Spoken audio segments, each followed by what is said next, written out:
Sudden changes in behavior, or in this case, clothing that covers bruises, are often signs of abuse. You are not required to know for certain that a child has been abused. All that the law requires is that you have a reasonable suspicion and are reporting in good faith. If a scout reports abuse to you, remain calm. This assures the child that everything will be okay. Let the child know that you have to tell the proper authorities, but that you will not tell anyone else. Then call your scout executive, who will advise you. It's important that you don't tell anyone other than the scout executive or the Child Protective Services Agency about your suspicion. To raise awareness and help children know what to do in case of an abusive situation, show the age-appropriate youth protection video, "It Happened to Me," to your 6 to 9-year-old Cub Scouts and their parents once a year. If you have Webelow Scouts that are 10 to 11 years of age, or Boy Scouts, they are to view A Time to Tell. You are a bear den leader. You have assigned your den to take home their member books and review the Parent's Guide insert with a parent or guardian in their home, have the parent sign off on the completed activity, and return the sign-off to you. The next week, everyone in the den returns their sign-offs but Joel. He seems upset and embarrassed about it. What do you do?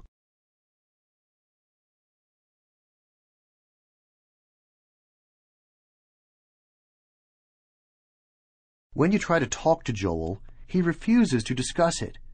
You make it clear that you are available to talk when he's ready. What do you do? A. Just leave him alone and hope things get better.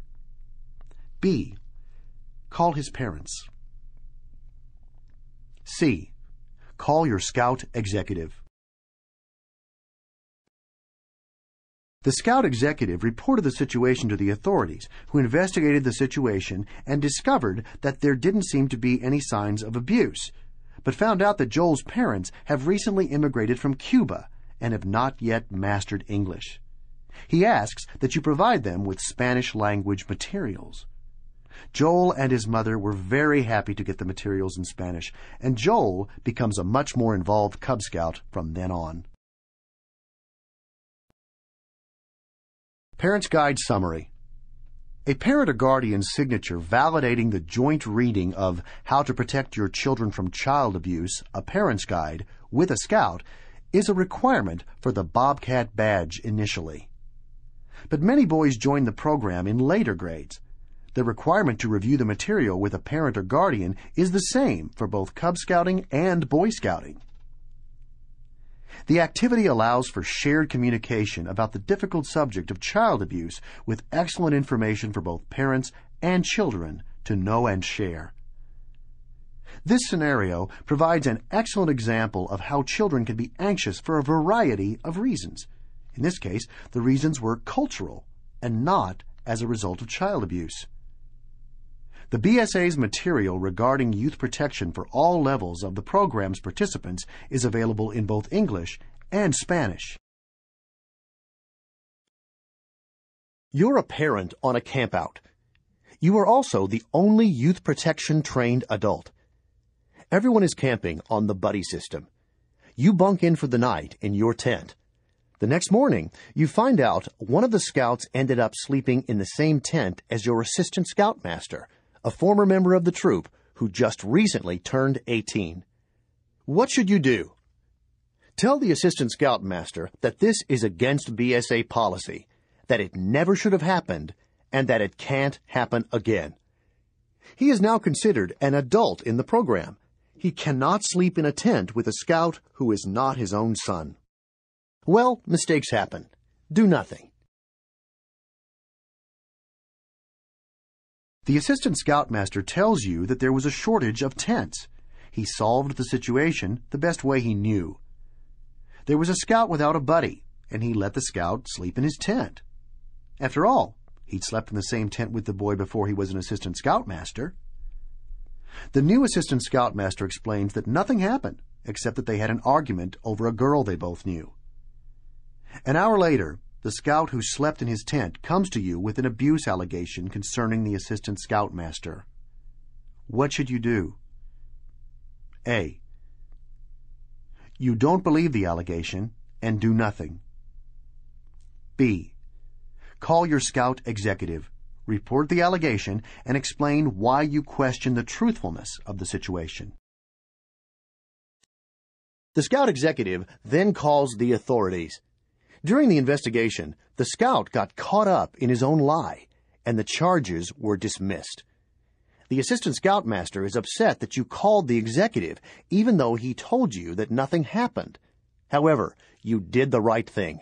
When a scout reports abuse, you have no recourse but to report it to your scout executive. Good job. Anytime you get an abuse allegation, whether you believe it to be true or false, it's your responsibility to report this to your scout executive. It's not your job to determine truth or judge the situation. The authorities will conduct the investigation and reach an informed conclusion. If you believe the scout's story to be untrue, this information could be used during the investigation. The important thing is to never take matters into your own hands. Imagine yourself in the following situation and select what you would do. You can try the situation more than once, so don't worry about right or wrong answers. The situation can have different outcomes depending on your choices. You're an assistant scoutmaster who's getting ready for your troop meeting. While everyone is setting up, you hear two scouts talking about this really cool guy they met in an internet chat room who's really into music. He posted a picture of one of his guitars, autographed by Bruce Springsteen. They can't wait to get home and chat with him tonight. What should you do? A. Do nothing. They're having a private conversation. B. Talk to your scoutmaster about what you've overheard.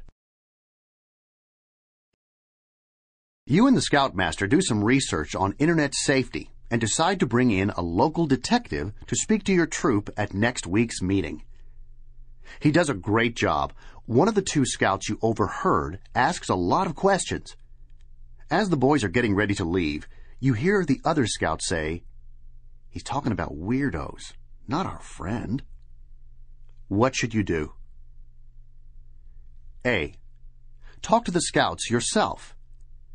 B. Call their parents and encourage them to call the police to evaluate the situation.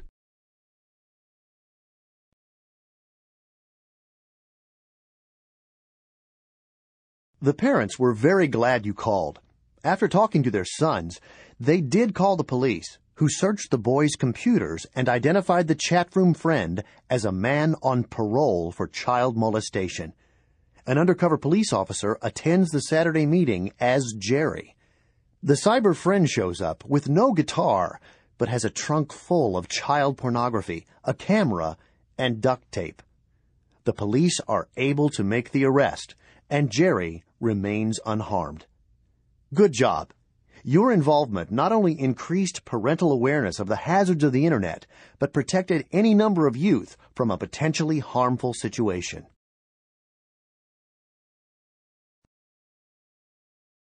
The Internet has opened up new avenues for learning, and new avenues for unscrupulous individuals to more easily get to children.